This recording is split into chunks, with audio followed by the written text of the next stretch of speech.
ଆଜିର ଲଞ୍ଚରେ ବାସି ପଖାଳ ତା ସହିତ ଆମ୍ବ, କୁନ୍ଦୁରି ଆଳୁ ଭଜା, ସଜନା ଶାଗ ପିଆଜ ରସୁଣ ଦେଇ ଭାଜିଛି, ମୋ ଝିଅର ଭାତ। ଆଉ ଏଇଟା ସ୍ପେଶାଲ ପାଗ ପାଣି। ରହ ରହ ରହ ରହ ରହ, କେତେ ତୋରାଣି ଦେଉଛୁ? ପୋଡ଼ା ଲଙ୍କା ସହିତ ପୋଡ଼ା ଆଳୁ ଆଉ ଆମ୍ବୁଲ। ତ ଆମ୍ବୁଲ ଚକଟ। ଆମ୍ବୁଲ ଟିକେ ବତୁରେଇ ସେ ଚକଟିବ, ଏତେ ହାର୍ଡ଼ ଟିକେ ଚକଟିବ। ବନିଗଲା ପାଗ ପାଣି। ଏକୁ ପୋଡ଼ା ଆମ୍ବୁଲ ପୋଡ଼ା ଆଳୁକୁ ପୋଡ଼ା ଲଙ୍କା ତା ସହିତ ବାସି ପଖାଳ।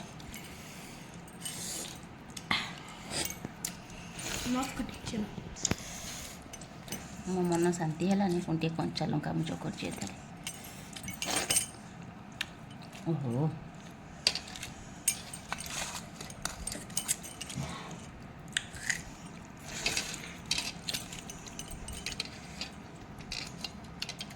ସଜନା ଶାଗ ଭଜା।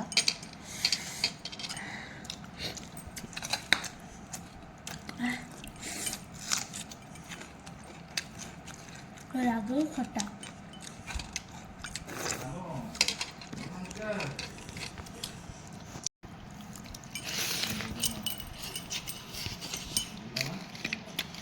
କୁନ୍ଦୁରି ଆଳୁ ଭଜା, ଆମ୍ବ,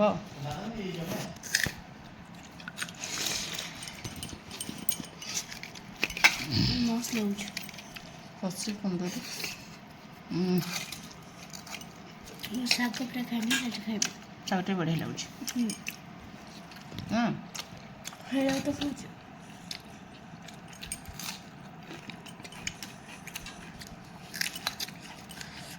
ପଖାଳ ମାନେ ପାଗ ପାଣି, ସେ ପୁଣି ପୋଡ଼ା ପୋଡ଼ି। ଆଚ୍ଛା, ଆମ୍ବୁଲ। ଓହୋ,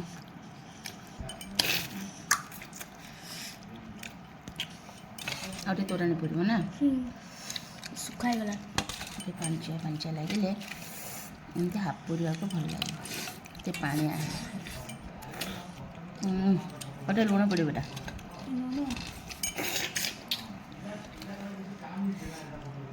ପକା।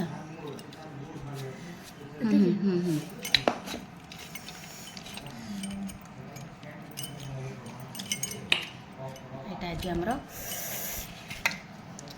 ଆଜି ଆମର କ'ଣ ସବୁବେଳେ ପଖାଳ ଲଞ୍ଚ। ଏଥର କ'ଣ ଆଜିକି ଆମର ହେଇଗଲାଣି କେତେ ଦିନ? 8 ଦିନ ନା? ଆଉ ଦିନେ 2 ଦିନ ପରେ ଶନିବାର ଦିନ ଗୋଟେ ଛୋଟକାଟିଆ ଛାଡ଼ ଖାଇ କରିଦେବୁ ଆଉ। ମାଛ, ଚିକେନ, ମଟନ୍ ଯାହା ବି ହଉ। ଯଦି ହେଲା ତାହେଲେ ମୁଁ ଶୁକ୍ରବାର ରାତିକୁ କରିଦେବି ମୋ ପାଇଁ। ସେ ଶୁକ୍ରବାର ଆକ୍ଚୁଆଲି ସରୁଛି, ସେ ଶୁକ୍ରବାର ଦିନ ଖାଇବ, ମୁଁ ଖାଇବିନି। ସେଥିଲାଗି ମୁଁ ଶନିବାର ଖାଇବି ଆଉ।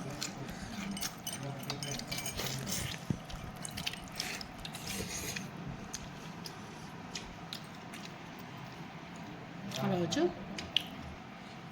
ଜୟ ଜଗନ୍ନାଥ।